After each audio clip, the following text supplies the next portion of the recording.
Sebuah aksi pencurian di wilayah Kota Lamongan, Jawa Timur tertangkap kamera pengintai atau CCTV. Dalam rekaman, dua pelaku yang menyatroni salah satu tempat komisariat mahasiswa berhasil membawa kabur tas milik mahasiswa yang berisi laptop.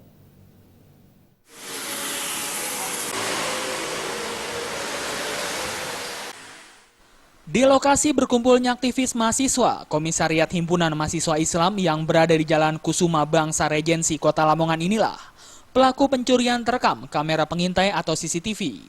Dalam rekaman ini, dua pelaku yang mengendarai sepeda motor bernomor polisi S6319RT nampak langsung memasuki kantor komisariat.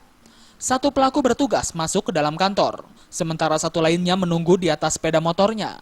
Pelaku yang diperkirakan sudah mengetahui kondisi kantor nampak santai dalam melancarkan aksinya, meski dilakukan pada siang hari. Tidak berselang lama, salah satu pelaku keluar dengan membawa tas salah satu mahasiswa yang berisi laptop, handphone, serta dompet.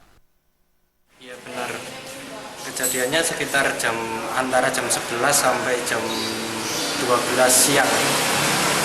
Apa yang diambil, Mas? Laptop beserta isinya. Jadi kejadiannya itu 2 bulan berturut-turut. 1 bulan kemarin itu ada laptop juga yang hilang. Terus baru bulan kemarin itu diambil lagi 1 laptop beserta isinya. Dari bukti rekaman tersebut, korban selanjutnya akan melaporkan aksi pencurian bersama rekaman CCTV sebagai barang bukti kejahatan. Dari Lamongan, Jawa Timur.